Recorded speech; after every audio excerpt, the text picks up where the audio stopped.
This is The Red Line, where we talk to three expert witnesses about one issue shaping the news both here and overseas.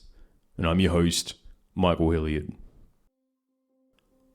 For this program, we've reported on a number of civil wars and struggles for power throughout the globe, ranging from the breakaway Soviet Republic of Transnistria to the intense slaughters in the deserts of Libya. And whilst all of them had shaky ground to begin with, none of them come close to the brittle and compromised foundation this week's nation was built upon. South Sudan is the world's newest nation, born from almost 50 years of civil war with its previous masters in Sudan. When the country ended its fighting with the North, it seemed like it was a no-brainer to guide the South Sudanese down the path of independence. They were religiously different, culturally different, geographically different, and best of all, they sat upon what was thought to be a decent oil reserve to help power the engine of growth in this small infant nation. However, immediately after independence, the rose-coloured glasses quickly lost their tint, and the reality of the situation bore its teeth. A nation with deeply divided tribal lines and a vastly overestimated natural wealth, as well as the abandonment of the international community, were fertile ground for what has become the worst refugee crisis throughout Africa. A civil war has now raged for 7 years and has destroyed entire homes and villages throughout the country, as well as cost the lives of 50,000 of its citizens. Now the country is attempting to find peace once again, and taking a second run at patching together a nation that has been destroying itself for years. But will this peace deal work? Or will it fail like all the peace deals that preceded it? Will we finally see an end to the fighting? Or will this deal crumble again and drive the two sides straight back to war? Well, to answer that, we turn to our first guest. Part 1. Breaking the Mosaic. Well, the first time I landed in South Sudan, it would have been, I think, November 2009. I believe, and the first memory I have is stepping off the plane and just feeling like I'd stepped into a pressure cooker. Alan Boswell is the Crisis Group's senior analyst for South Sudan and has been covering the country since its push for independence. He's been an advisor to institutions like the UN, USAID, and the US Institute of Peace, as well as a regular contributor to publications like Time Magazine and the New York Times. And he joins us today. You know, South Sudan is sort of in between what you would call, North Africa and East Africa to a degree. And really, it's mostly categorized in East Africa under those purposes. But, it was attached to Sudan, which Sudan and the Sudanese elite largely consider themselves Arabs and carry a political Arab identity with them. And, South Sudan was always part of Sudan since colonial periods, but the South Sudanese themselves are African. In the colonial period, you had a situation where the British basically cordoned South Sudan off and instituted different policies in South Sudan, ostensibly to protect South Sudan, but created a dynamic in which South Sudan was essentially attached to Sudan, but wasn't very attached socially or politically, and was significantly underdeveloped.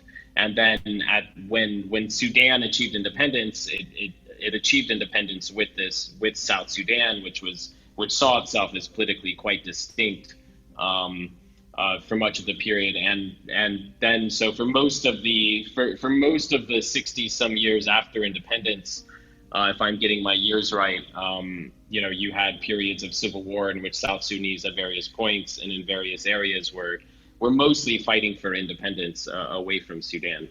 So let's talk about the Sudanese Civil War, where South Sudan fought to break away from Sudan before South Sudan falls into its own civil war. As what happens in many of these wars, in which you have a liberation struggle that lasts for a very long time, people started fighting at various points in various areas from different communities. And, their exact motivations were not always the same, and their exact proclamation was not always the same in terms of what they said they were fighting for. But broadly speaking, I would say most of these movements were fighting against what they considered oppression and being treated like second-class citizens within Sudan, basically because they were not Arabs or Muslims, and because the area was significantly underdeveloped and was continuing to be largely exploited rather than developed. You had different insurgencies that would happen. The first one of these congealed into something called a Nyanya, and this was in the 60s and early 70s, and that ended in a peace deal in 1972. That peace deal more or less fell apart in 1983, and then you had this new movement start up, which was called the Sudan People's Liberation Army, and this is the movement that eventually signed the peace deal in 2005 that led to South Sudan's independence in 2011. And actually, that movement officially was not actually fighting for South Sudan's independence. They were fighting for a united Sudan, but they very much wanted to basically be elected to power in Khartoum and then change the way the country was structured so that basically all South Sudanese had more or less political equality. That was the ostensible motive. But all along, most South Sudanese were more or less secessionists. And the founder of that rebel movement, he actually died within 1 year of signing the peace deal that eventually led to South Sudan's independence. And his successor, who's still the president of the country, was a very ardent separatist.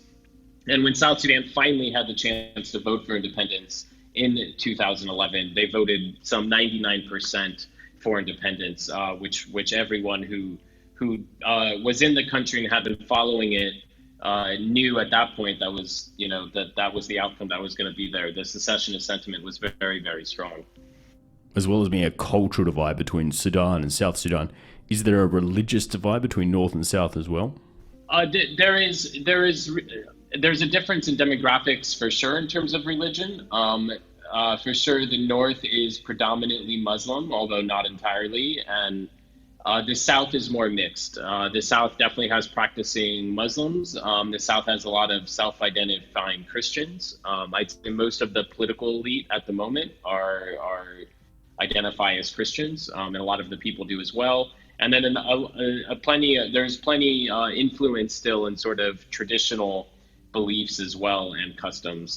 So the South is definitely less Islamic than the North, although plenty of South Sudanese also practice Islam and continue to do so.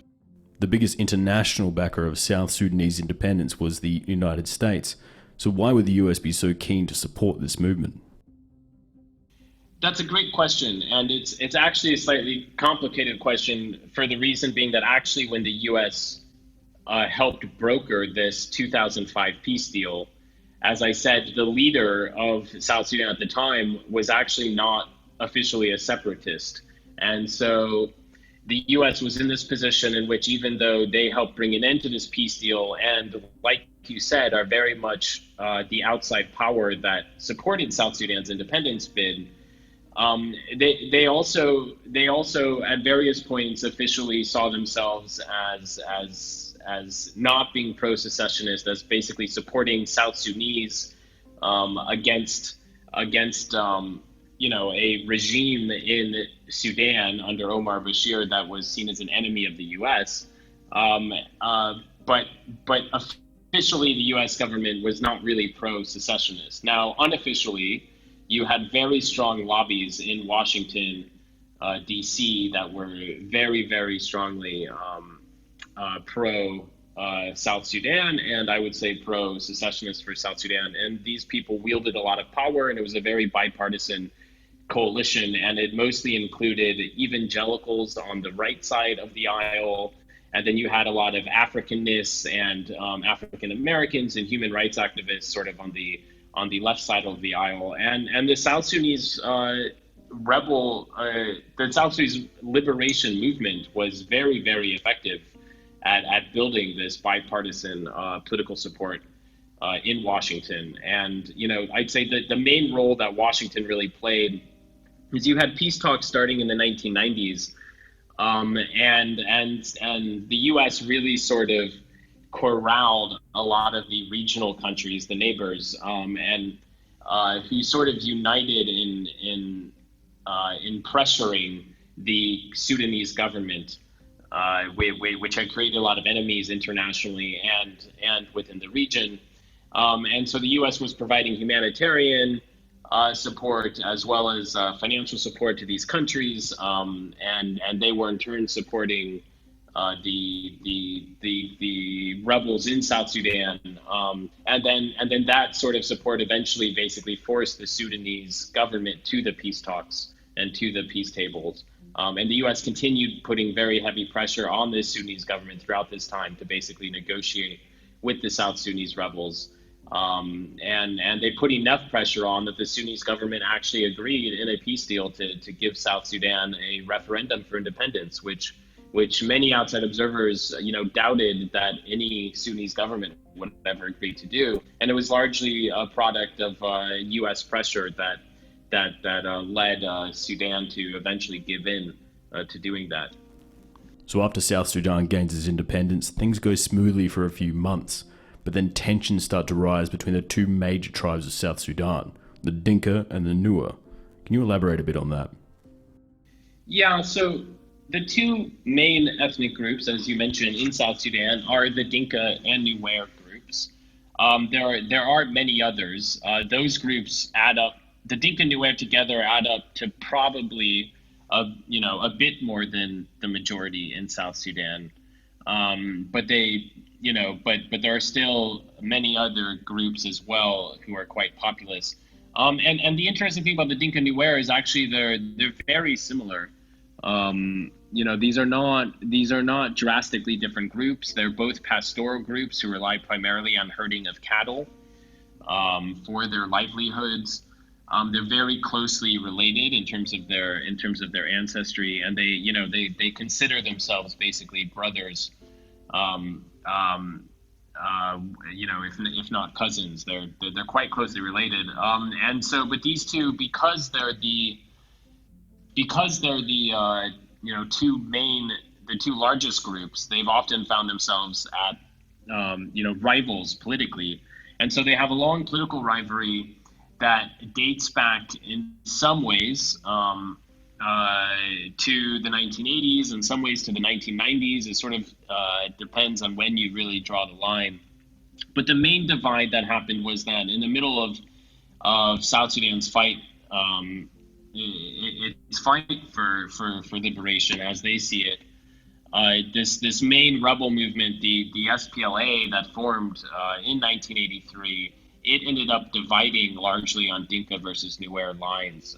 There was a Nuer who is very senior, whose name is Riek Machar, who's now currently the vice president.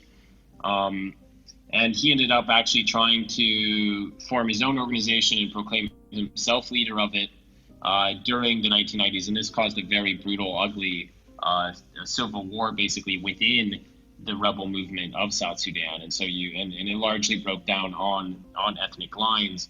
Now, these two leaders ended up sort of making amends and joining together before South Sudan's independence.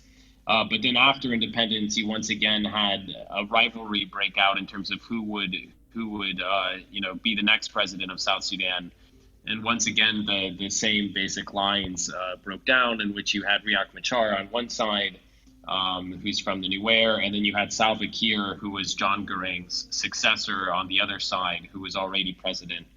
And once again, basically the political rivalry between those two sides broke out and ended up in violence, and largely supporters on both sides also broke down on ethnic lines. And then the other ethnic groups in the country as well, many of their community members ended up also siding with different sides, mostly en masse. So let's move forward to the start of the South Sudanese Civil War. What was the spark that kicked off all the fighting? The best way to think about the start of the war in South Sudan is that South Sudanese were able to band together long enough to achieve independence, because that was a shared goal. After South Sudan's independence, you then had the question of who would rule South Sudan. And I think there was a mistake by many people who supported South Sudan's independence, where they sort of saw the civil war that led to South Sudan's independence primarily as Southerners fighting against Northerners. But actually, most historians of the war think that more Southerners killed each other fighting amongst themselves than actually were fighting against Northerners. So South Sudanese were always divided, running up to independence, but they held their political rivalries in check largely in order to band together to get independence. Once independence came about, then the question came about as who was going to rule South Sudan. And on this question, you then had the vice president, Riek Machar, tried to form his own coalition to contest for the presidency of the country, and then you had other political elites who also did so. This political competition really resulted in a lot of escalating tensions. And this is in a country in which a lot of the political elite, basically had their own armed followers, even though they were officially all together within the army. The army kind of broke down on ethnic lines in terms of who political loyalties were with. So you had escalating tensions as there was this contest over who would lead the ruling party and therefore who would be the next obvious president of South Sudan. As these tensions were sort of really ratcheting up, you had a firefight break out within what was the presidential guard, and that was again on ethnic lines, largely between Dinka and Nuer soldiers, although not entirely. There were other ethnic groups, of course, as well within the presidential guard. Once this happened, you really had several days of mayhem, which led eventually towards, essentially organized massacres of ethnic Nuer in the capital. And Riek Machar, who was previously until recently had been the vice president, he ended up fleeing on foot, and you had this rebellion sort of kick off. The government then gave a narrative in which they said that all this violence broke out because of a planned coup attempt, as you mentioned, by Riek Machar. Most observers, think that coup attempt never really happened and was largely an excuse by the government in order to assign blame for the start of this war. I think a more accurate description. I'd say first of all that the history of exactly how this broke out and the exact chain of events that happened. I think that history is still to be written. But I think the more important aspect is that this civil war broke out because South Sudan was really not able to withstand the amount of political competition that was there among its top leaders, when all these top leaders basically had their own elements of the army who were loyal to them. So you had this war break out as the top leaders were contesting each other politically, and essentially the army broke down on ethnic lines, and then you had large-scale massacres, and they spread from the capital Juba out into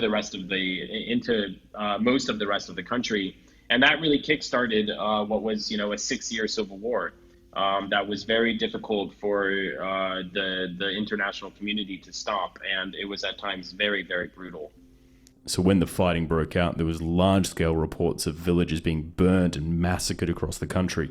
Do you think there's any truth to these reports? I would say usually those reports are quite accurate. I think it's difficult for people who aren't familiar with the context to sort of comprehend the sort of brutality that often accompanies a war in South Sudan. It usually when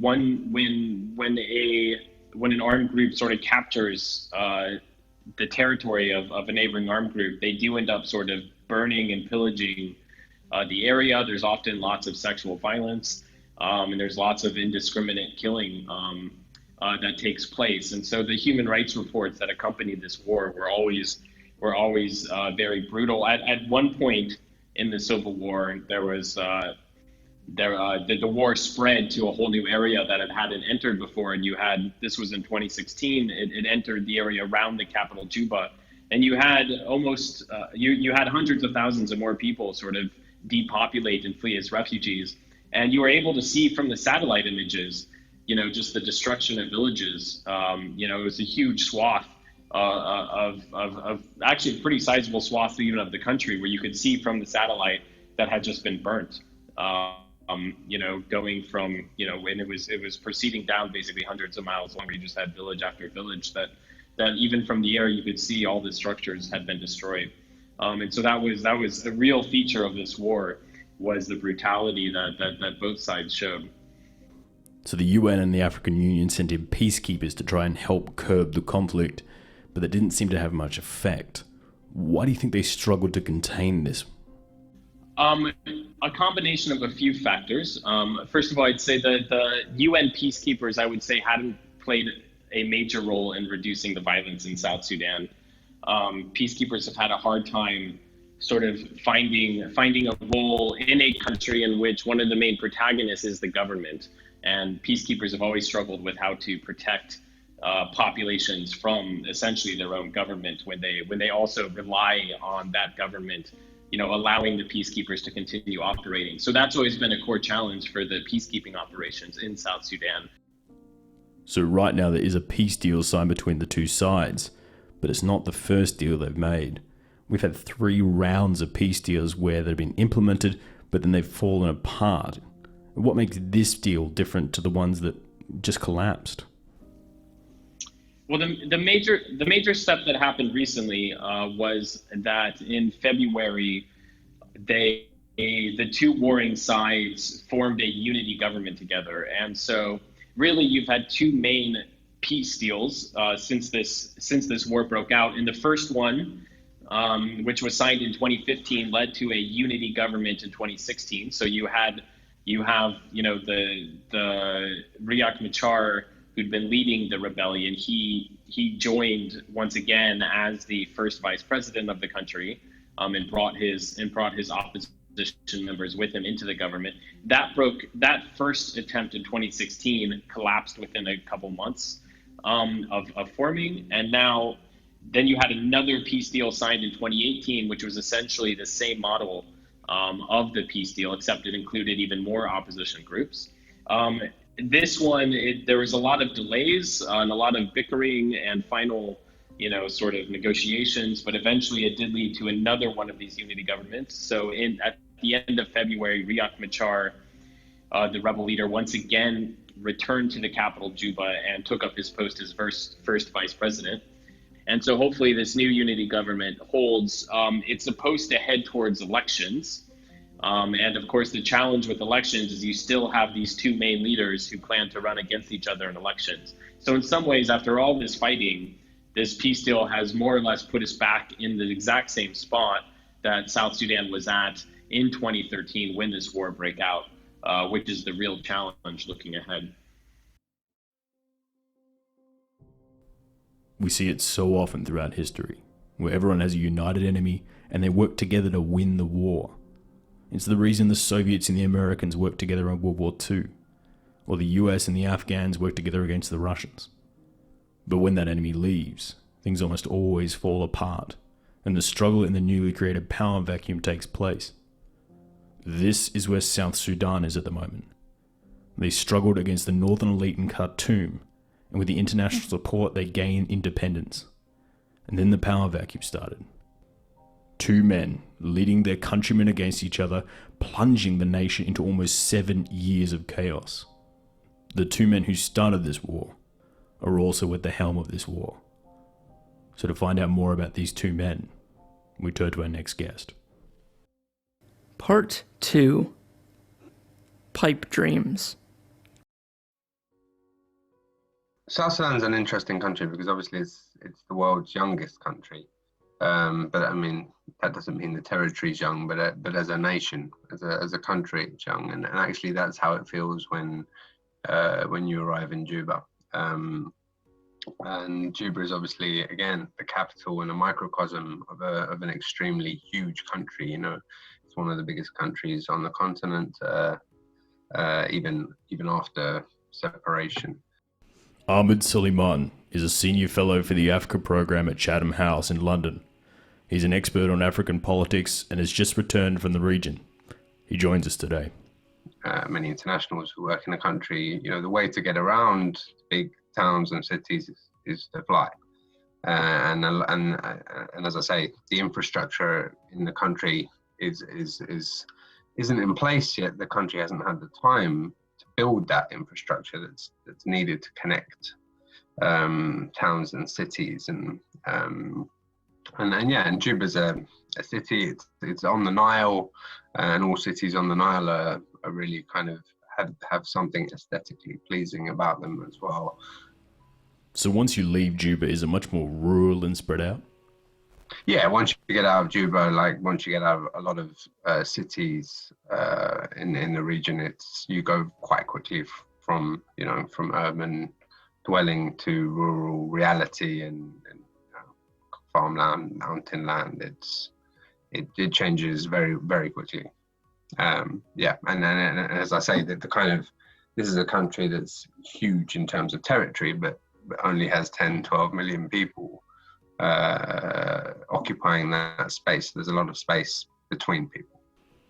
So this war seems to be centered around just two men, the president, Salva Kiir, and his vice president, Riek Machar, who have been leading the two sides of this war respectively. But let's talk about the president first. How would you summarize Salva Kiir? Salva Kiir is obviously he's the president of South Sudan, has been since 2011, since 2010. And, at the kind of is paradoxical in the way that he is the man who gave South Sudan its independence, but he's also the man who created the largest refugee crisis on the continent, and has, under his watch, seen 4 million of its citizens displaced either as IDPs or as refugees. So he's given South Sudan its biggest prize, but he's also taken away and caused destruction under his watch. So there's a real paradox to Salva Kiir as president of South Sudan. I guess his background is one as a fighter since the 60s, when he joined the Southern Rebellion, and he became very prominent, rising up the ranks of the military, and alongside John Garang, the earlier leader of the Sudan People's Liberation Movement, he helped to found the SPLM and lead its military wing, which has subsequently become the National Army. And he's a bit of an accidental leader in the fact that it was only following the sudden death of the founder of the SPLM, John Garang, in a helicopter crash in 2005, that Salva was chosen to become leader of the SPLM. And I think many people still see, in terms of the trajectory South Sudan has taken, and the history, that Garang's death was a huge blow to the SPLM. It obviously came at a time when he had only just negotiated a peace deal with the Khartoum government to end 3 decades of conflict, and so it really altered the course of history for both Sudan and ultimately South Sudan. I think John Garang had a vision of a new Sudan, a vision of a united Sudan, but with equality at its basis for all the peoples of Sudan. Whereas Salva Kiir, I think, had a different approach. He's pretty much been clear on favouring an independent South Sudan, and has been vocal in the past about saying that, remaining as part of Sudan would be remaining as second-class citizens within their country, and why would they want that? They would prefer to be masters of their own destiny in their own country.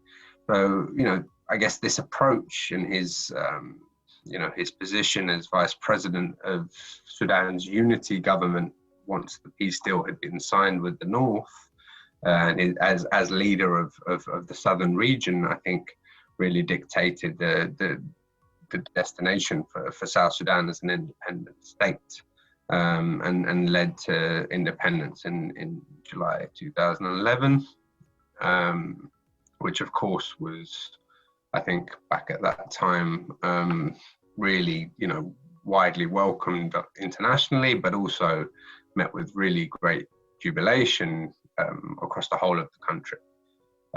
So the Salva Kiir, very complex character in that regard.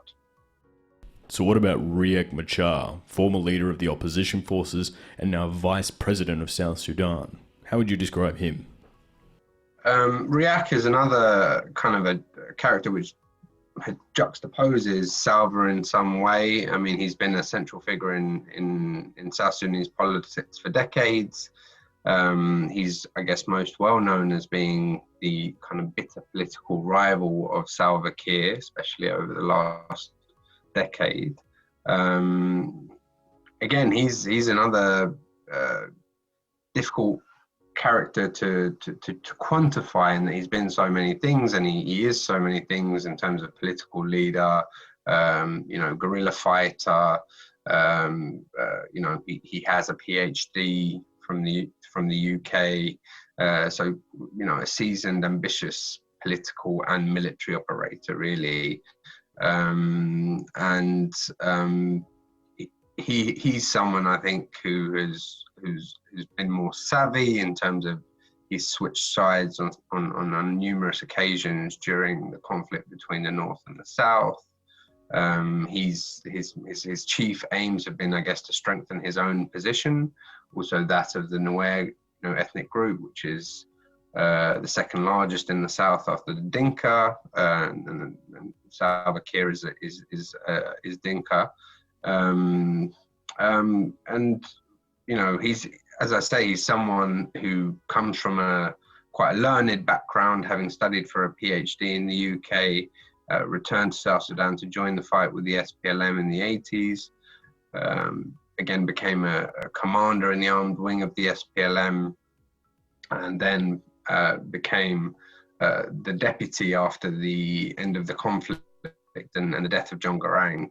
He became the deputy to Kiir, the vice president of the regional government. His influence kind of continued to grow. He's someone who's seen as a divisive character and in some circles as being untrustworthy because of his flitting in and out of different sides. But his influence continued to grow. And there's been feeling amongst a lot of people who have spoken to him personally, who perhaps know him, that he has maintained an ambition to be the president of South Sudan, and gone as far as thinking that this is something that is divine destiny for him. But also there is that ethnic element to it, that having an Nuer in that position as vice president is seen as being important to try and promote some sort of ethnic balance to balance out Dinka majority. And I think really the two actors themselves have been defined by their relationship with each other in a lot of ways, particularly over the last decade. So after years of fighting between these two, how much force does each side have left in the field? I mean, who has the momentum when the ceasefire was called? The numbers are difficult to define. I think what we do know, or what I know, is that the government is clearly in a position of strength militarily, and that militarily the war has been over for some time. I think largely the SPLM in opposition had been militarily defeated. And what you now have in terms of the security picture and the force situation is a real fragmentation of many armed groups across the country.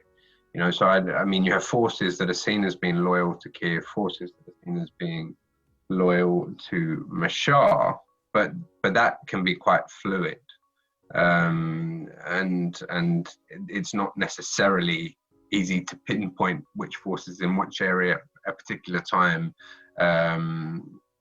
give their loyalty to Machar or to Kiir, and of course I think there has been opportunity in that for, in particular, the government, who have had more resources to try and buy off some of the support, some of the commanders who have been supporting Machar during the years of conflict that have taken place.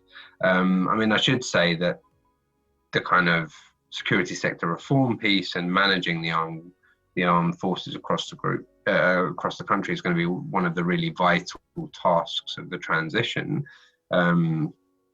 What we've also seen is that both actors, and particularly Riek Machar as well, have been using this opportunity for unification, and there are these cantonment sites where forces have been directed to move to for reunification and registration, and they've been using this to amass further troops at training sites near Juba or elsewhere, in advance of this unification, and kind of promising positions, promising roles for commanders, and promotions and resources.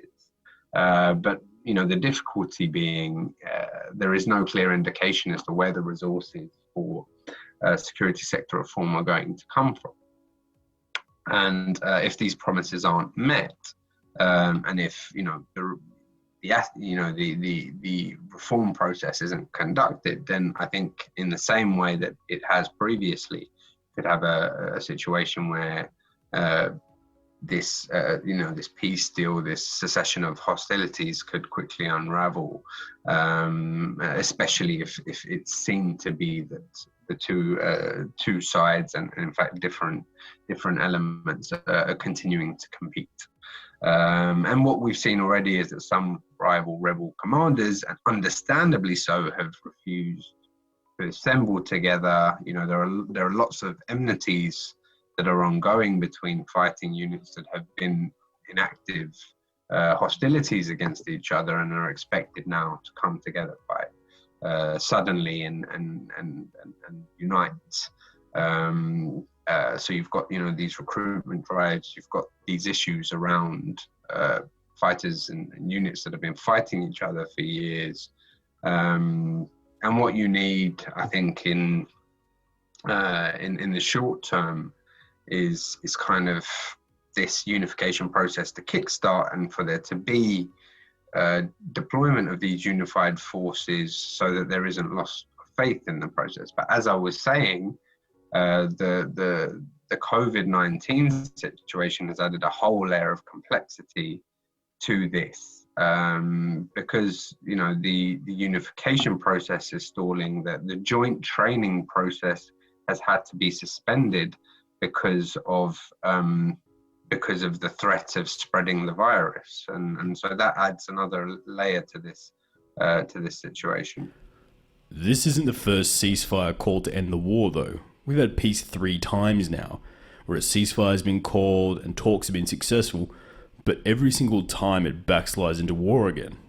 What makes this round of talks different from other ones? Is this peace in our time, or are we likely to just drift back into war again sometime soon? It's probably, this deal has a slightly better foundation than the last one, which collapsed, but I'm not sure whether it's enough to mask any of the animosities that really are underlying the differences and the fragmentation that has taken place across the country, both politically and on the security side of things as well. And not just that, but societally. I think there's a number of, we can't underestimate the psychological impact as well on people having experienced years of conflict and displacement, and asking them to reconcile. It's going to take time. And what we're seeing, I think, is also partly about this peace deal is that it's an elite peace deal, and one about appeasing a group of individuals who started the war in the first place. And people very much, I think, with cautious optimism, hope that they've seen error in their ways.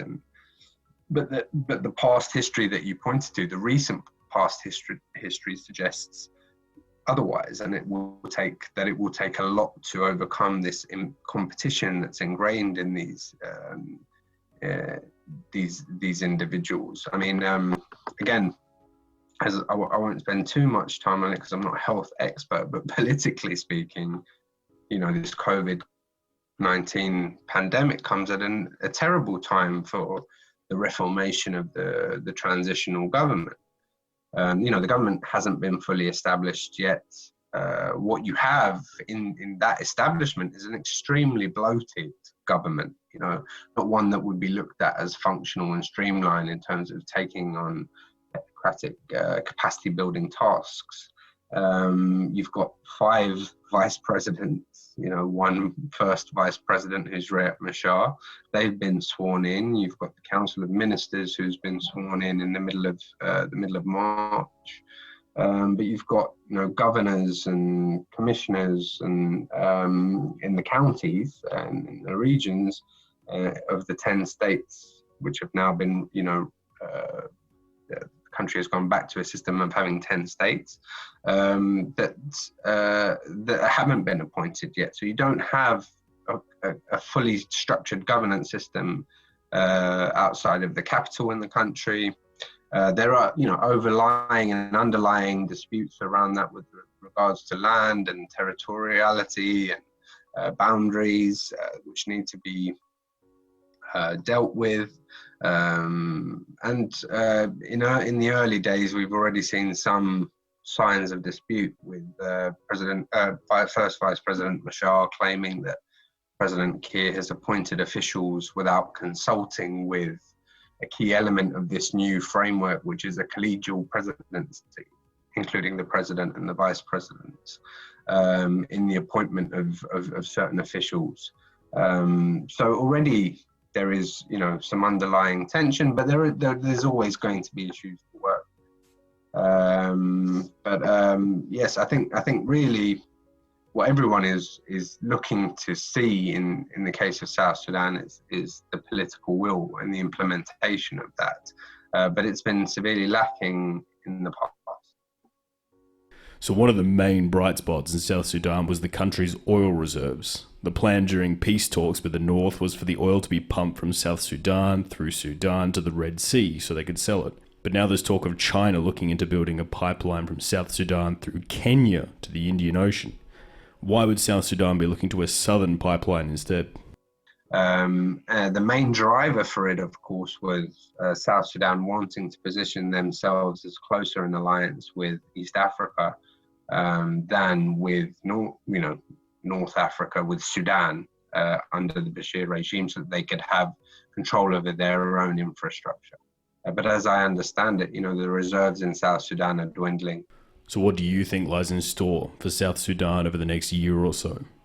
As I said, I think we're now looking at a global pandemic which has hit everywhere, and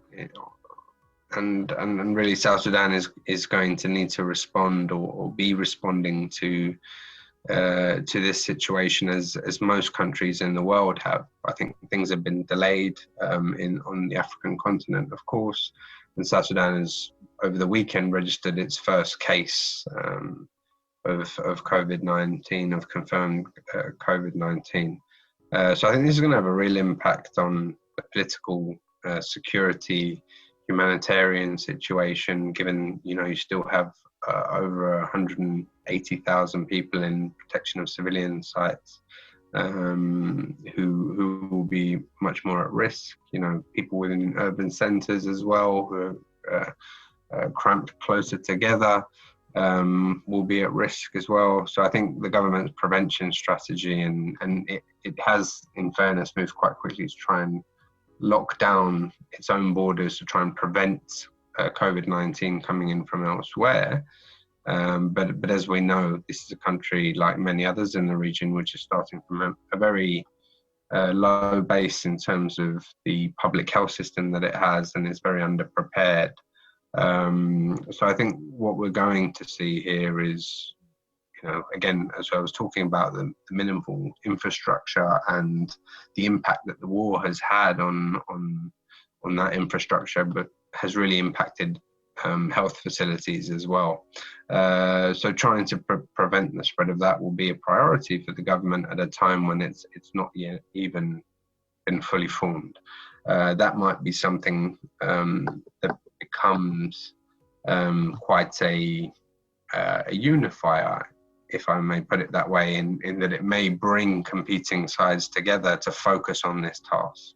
So there are lots of areas, I think, that need to be moved forward. Of course, when you're starting from the position that South Sudan is, and I think the default position will be one of skepticism in the deal, but there then also hope that perhaps, the penny will drop and the leaders will try and prioritize delivering for the people in the short term.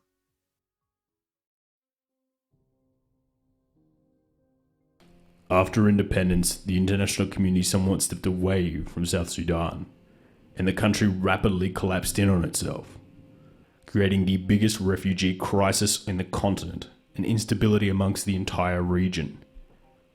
But from every crisis comes opportunity. Countries are now eyeing up this weakened and desperate state and seeing how it can be used to their advantage. Now Egypt, Ethiopia, China, Uganda, and the Saudis all look to use South Sudan as a pawn in their overall much larger regional game. So why would these nations be taking interest in the civil war? And what does each side hope to gain from all of this? Well, for that, we turn to our next guest. Part 3. Fifth time's the charm. I am pessimistic about this round of negotiations.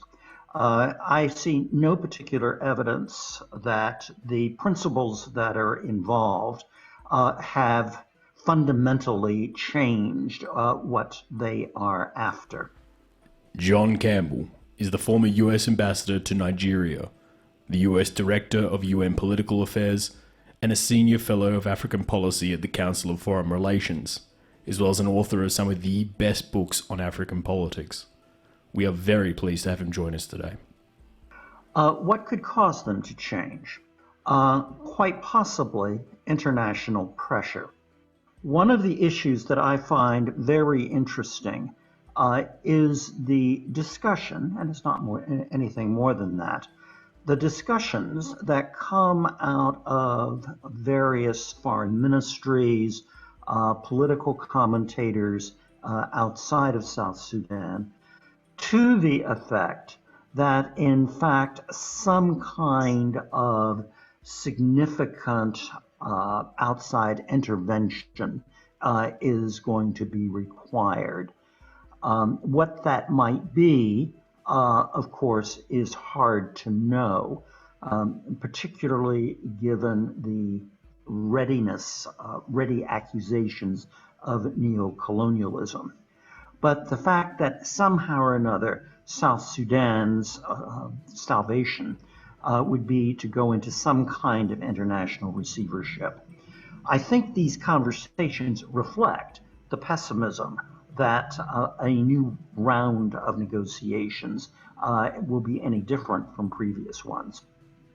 So the US were very heavily involved in the backing of an independent South Sudan, but now that they have their independence, the US seems to be taking a fairly hands-off approach.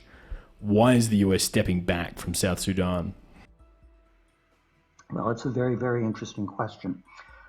In the 1980s, Garang began to build an American constituency for the SPLM, and he did a very sophisticated job. What he did was he presented to a receptive American audience a highly binary view of what was going on in Sudan and South Sudan, which of course then were all part of the same country.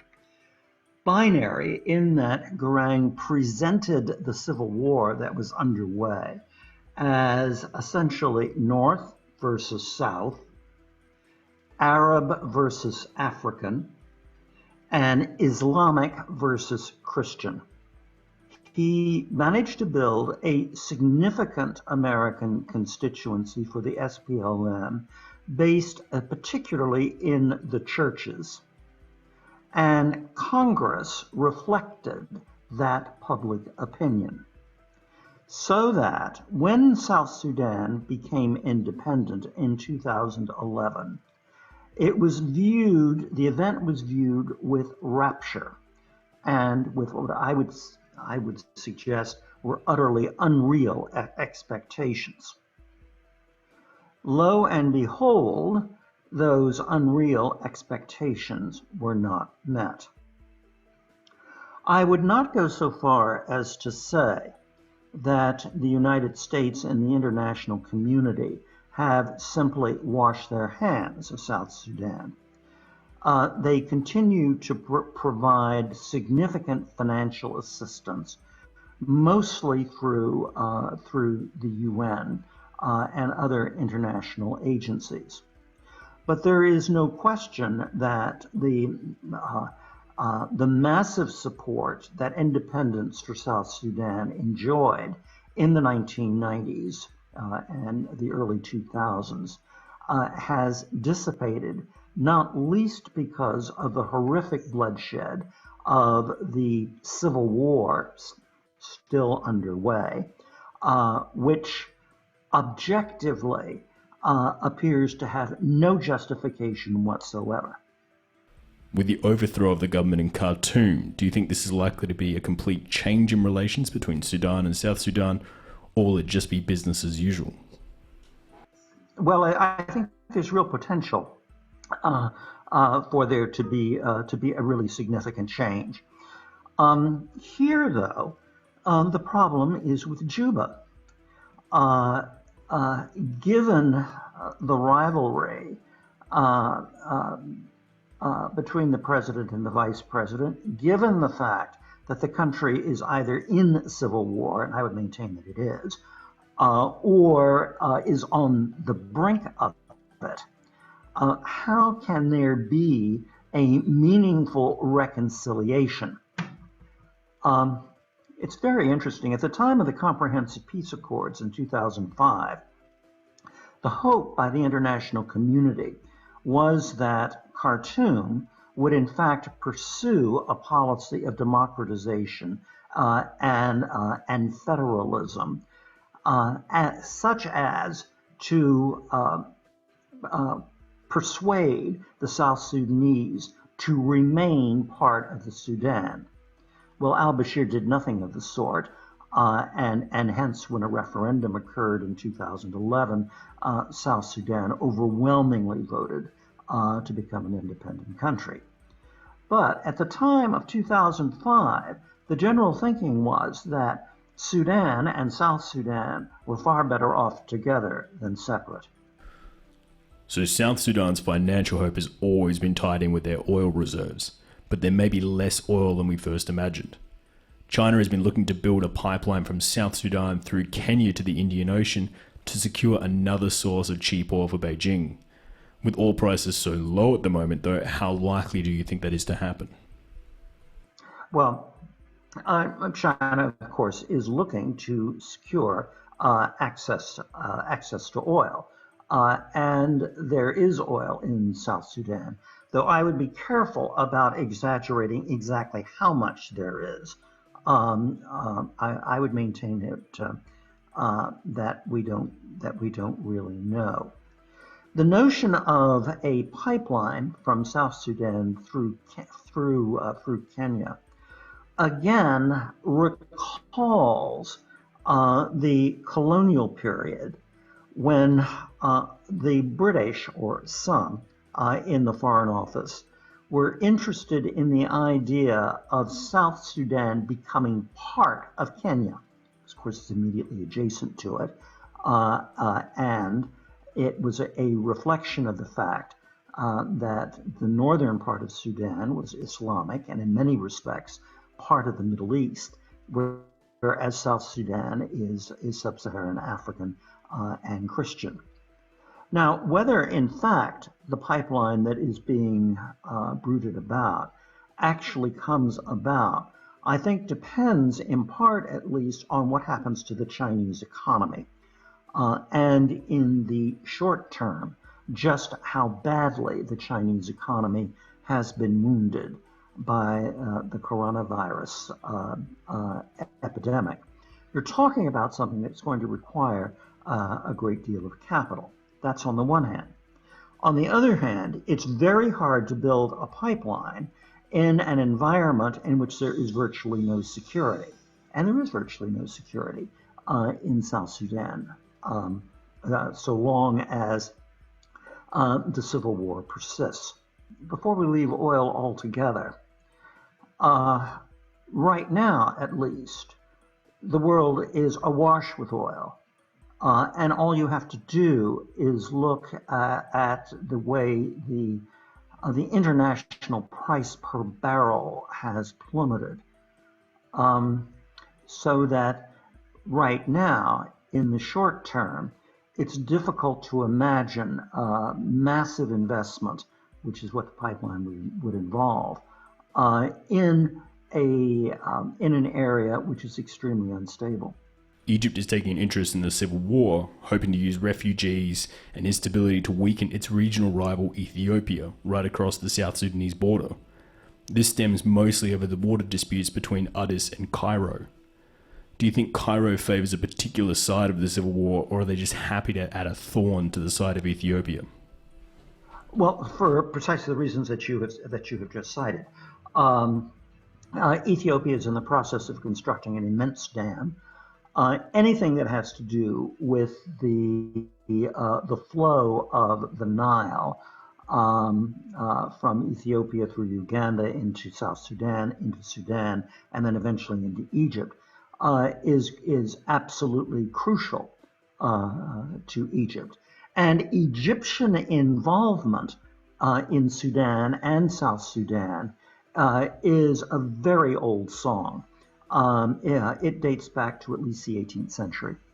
I don't get the impression that the Egyptians favor one side or another in the civil war. Also, I think we have to be very careful here. We have to be careful not to, how to put it, over intellectualize or over organize what the Egyptian response might be. What we're talking about is very long-term anxieties, and how those anxieties will play out is going to depend on a whole lot of things, not least on what happens in South Sudan.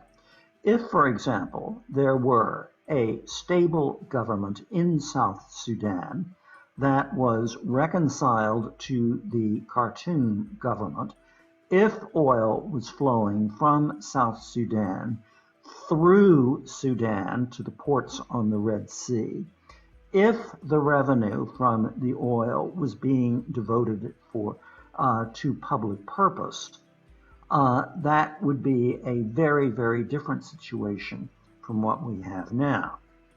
One problem is, even if most of that syllogism were to prove to be true over time, there is the difficulty of the political class in South Sudan.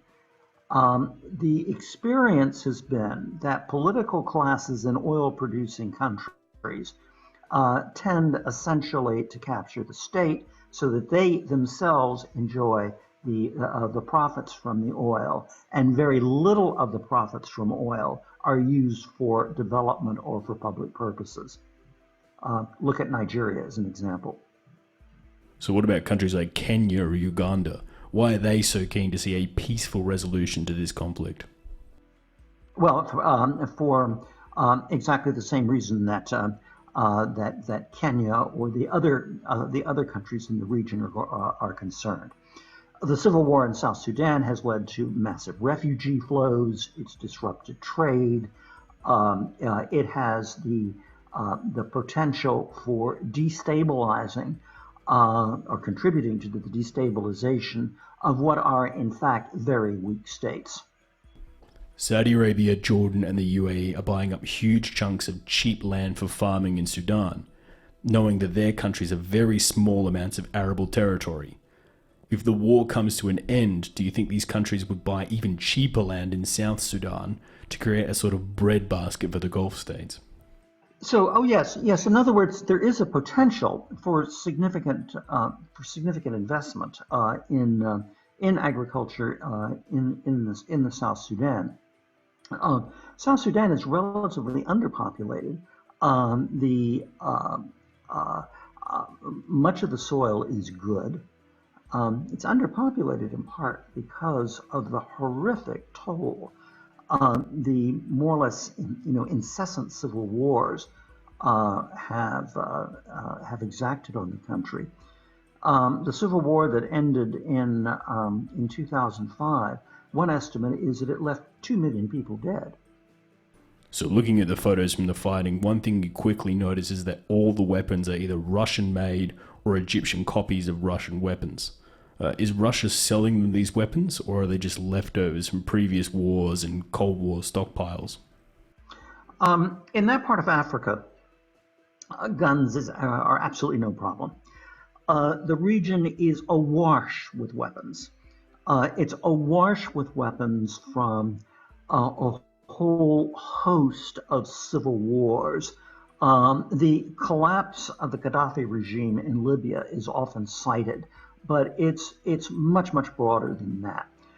Weapons are cheap, they're easy to get, and you don't have to look for outside sources to buy them. So Russia is extending some aid to South Sudan, whilst being very heavily involved with South Sudan's neighbour, the Central African Republic. What is Moscow doing here in Central Africa? I think what the Russians are doing in that part of Africa in general is that essentially they've got two goals. One is purely mercantile. They want to sell stuff. And if the buyers want guns, they will supply them. I think the Russians, and here I'm referring specifically to the Putin government, also sees the region as a way that Russia can reassert great power aspirations. So that actually being present and being regarded as a player becomes almost more important than any practical consequences of it. So let's talk some solutions here. If South Sudan were to see a huge flow of money from the West come in, how likely would that be to actually solve the problem? Economic development and money will work only if the political issues are resolved first. If there was a massive inflow, or an even more massive inflow, because there has been a massive inflow, but if there was an even more of a massive inflow of money into South Sudan, how much of it would be stolen? How much of it would be diverted? Who, after all, is buying those incredibly lavish mansions being built in Kampala and other sort of East African cities? With a country like South Sudan, you have to start with a political solution, then move to the establishment of security, and then you can talk about outside investment. I would also note that Africans are remarkably entrepreneurial, and I would suggest that if you had a halfway decent government and if you had a reasonable degree of security, in fact, the South Sudanese themselves would jumpstart the economy. So right now there's an election scheduled for 2022, but do you think Kiir will be able to hold on to the presidency until then? It depends what we mean by hold the presidency until then. I think he can hold on to the office, yes, but what exactly does that mean? Further, what do elections mean? In places like South Sudan, an independent voter hardly exists. Voters do not have freedom of choice. In that sense, in the Western sense of what elections are, elections don't really exist. What you can have in 2022 is a kind of ceremony, a kind of aspiration for what elections might become in the future. but elections as a way of resolving fundamental political differences, such as they do in the UK or the US, that is unimaginable at this stage. So if you had a magic wand, how would you solve this problem? If I had a magic wand, I would look to some kind of intervention by an African entity, maybe under the umbrella of the African Union, combined with heavy international support through presumably various UN agencies and blessed by the Security Council, in which the South Sudanese government is removed and replaced by some kind of interim arrangement. In other words, you start all over again in building a South Sudanese state. Now, South Sudan is not going to go away. I mean, it remains poor, but it's Christian and animist. It has very little to do culturally with Sudan. So I think a reversal of 2011 and South Sudanese independence is simply not on. And if South Sudan were to be remerged into Sudan, I think that would probably create more problems than it would solve. So there's no easy solution to this problem? There is a solution. There's always a solution. Part of it is the passage of time. Part of it is chance. What happens if the president or the vice president dies? And they will eventually, someday. In other words, the political crisis is so wrapped up in personalities that the personalities can change. If a change in personality is what the country needs, are either of these men likely to step down without being forced or executed? Oh, I don't think they would give up power voluntarily. No, I don't think so. No. Well, in that case, where do you see the war going over the next year or so? Subject to chance. There is a round of negotiations going on now. As long as there are some kinds of talks going on that could inhibit some of the violence. But it's back to chance. What has happened in South Sudan is that the Nuer versus Dinka and the other ethnic rivalries have been inflamed and politicized.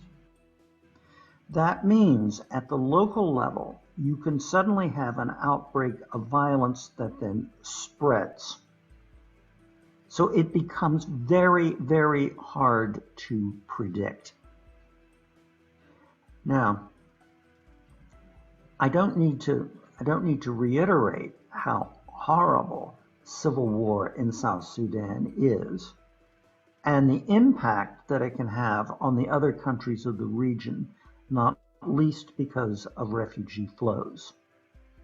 So that what happens in South Sudan is very much a black swan in terms of the outlook for Central and East Africa.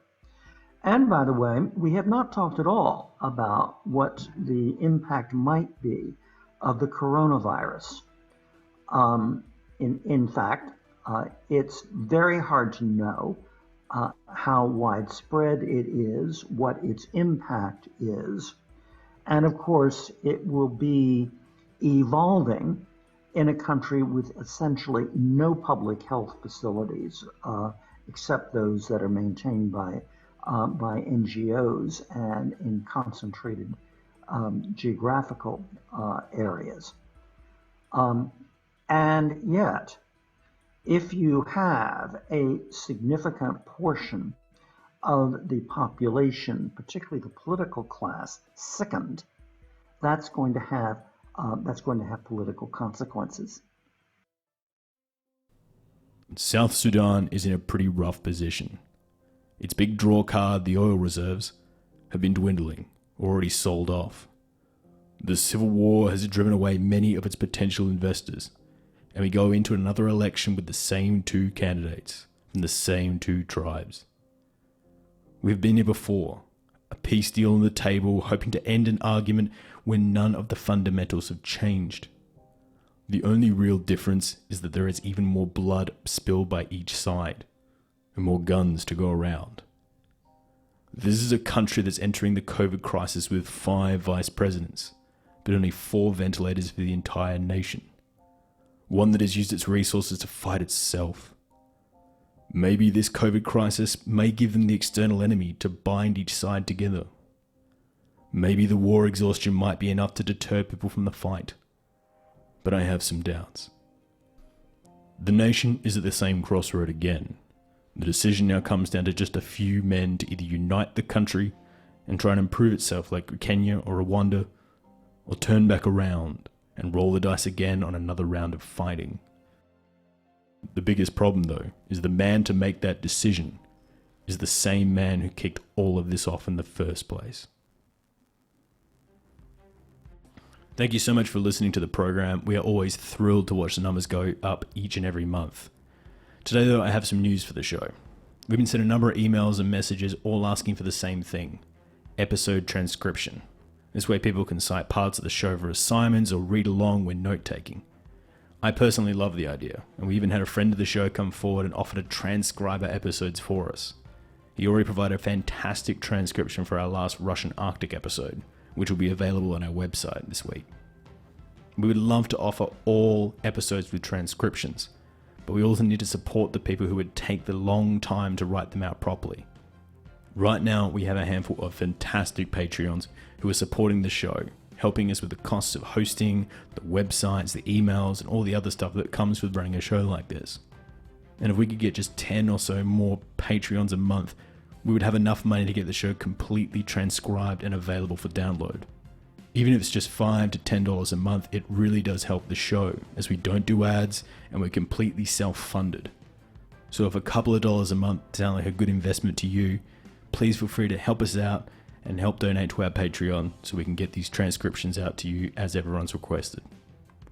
You can find Alan Boswell on Twitter at Alan Boswell, as well as the amazing show he hosts, The Horn, a geopolitics podcast centered around the Horn of Africa. He's been my go-to for that region, and we're thrilled to have him on the program. Ahmed Soliman, and his great work with Chatham House can be found on Twitter at AhmedSolHOA. It's hard to find someone else who's more versed in the politics of East Africa, and I highly recommend you follow him. We were thrilled to have John Campbell on the show, and we'll be having him back later on this year. He has a fantastic book called Nigeria and the Nation State, Rethinking Diplomacy, where he goes to the inner workings of Africa's most populous nation. And if you want to follow him on Twitter, he's available at John Campbell CFR. It wouldn't be a Redline episode without a huge thanks going out to Mark Spencer from the Climactic podcast, who provided the extra vocals for this episode. We're proud to have him as part of the Redline team, and we're thrilled to be working with him on this project. Thanks again for listening, and I look forward to seeing you again next fortnight with another international episode. But until then, good night.